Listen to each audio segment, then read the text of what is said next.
Greetings, ladies and gentlemen, and welcome to this latest narration in the web series The Burning Ones. If you're new to the series, there is a playlist listed down below in the description. And as always, I hope that you enjoy. Chapter 31, What Will They Say? What will they say when your story ends? How will you be remembered? I cannot say what history will say of me, save these things. They will say I fought for the ones I love, for the ones I lost. They will say I sacrificed for the greater good. They will say that I was unafraid to spread my wings and soar, even though I fell. They will say I burned brightly.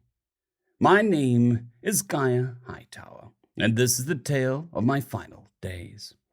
Gaia, wake up! Someone was shaking me by the shoulders. My head hurt. The muscles in my back felt ruined. Gaia! Allison shouted and shook me more. Wake up, soldier! I opened my eyes, but found very little ambient light. Although this is not a problem for me, it did not bode well. I was on a medical bed in the sick bay, emergency lighting providing their only illumination. Allison was bleeding from a cut above her eye, and all but a few strands of her red hair were tied up behind her head. She had a burn on her face and was wearing the battle armor she'd salvaged from the Phage ship. Get her up!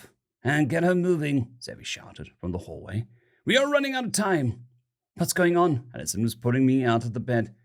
Fractal's been boarded, Allison exclaimed. She lulled me to my feet. We need help. There's some sort of some metahumans or something. They are trashing the place. Allison made eye contact with me. Clearly, she was quite unsettled. She nodded, like she was trying to reassure me, and added, Also, I think Zevi might be Jewish wizard. Draconids, Zevi shouted. I could hear the bolt of his firearm cycle, and then unloaded at something. And raiders! I can barely stand, I said. What am I supposed to do? I got it. I got the blue box. Quizav barreled into the room. He was driving a hoverlift with the crate on it. He crashed into the cabinets, and the box fell off in skids. Whoops. It took me a moment, but I felt the familiar tingle in my vestigial bone nerves endings as the implants detected the crystal. I stumbled forward and activated the sequence. This time the loadout sequence went much quicker since everything had already been calibrated for my body. The chest plate and wings attached first. After the helmet went on, Corvid activated. I see you're staying out of trouble, Chief. Perhaps next time you can put your armor on before the fighting starts? I was unconscious. I stepped into the boots and flexed my talons. Give me an echo. Unconscious, yet another shocking development. Overhead, the albatross hangs motionless. The echo ping went out, and my tactical systems put up a conflict map. Corvid was humming and singing. Upon the air and deep beneath the rolling waves. Corvid, what are you doing? Oh my, I forgot. It seems you need medical assistance again. Here, have some drugs. The drugs and the atmospheric breath boosts hit. I was fully awake and alert. Allison! Zevi howled angrily. I'm getting shot at. He continued firing his gun in the hallway. And you're listening. The gust of fire flew by the doorway. To Pink Floyd.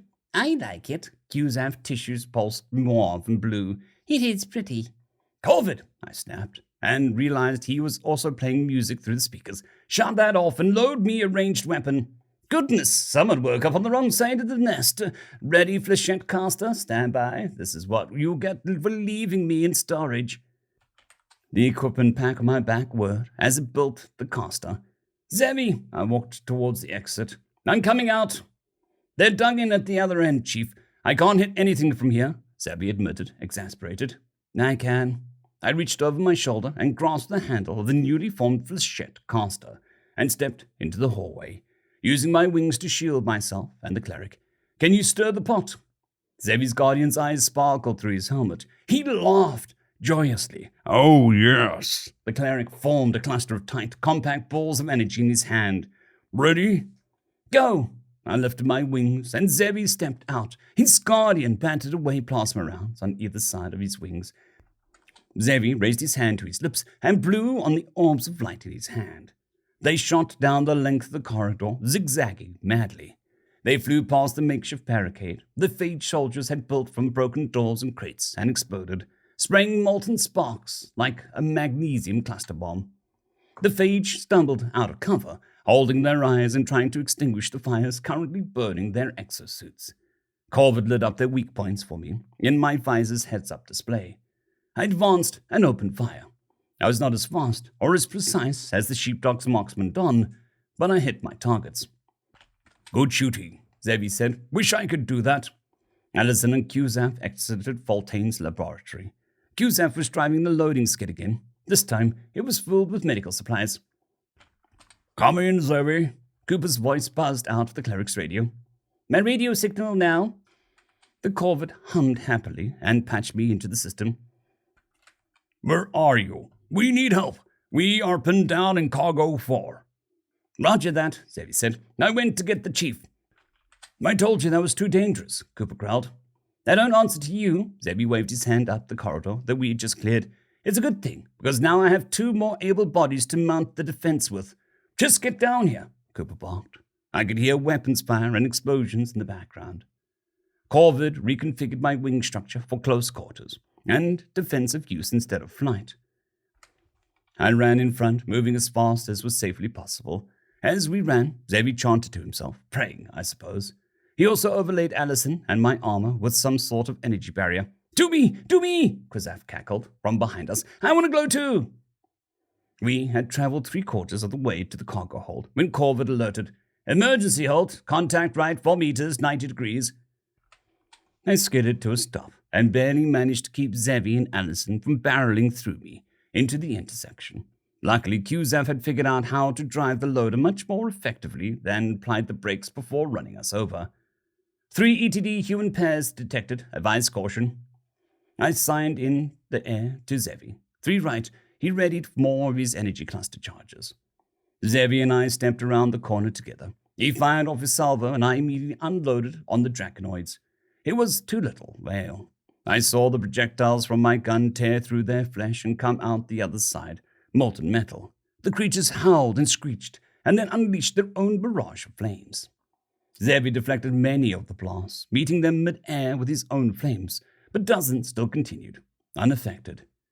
I believe if we had been further away, he would have been able to protect us more effectively. But not here. There was simply not enough time.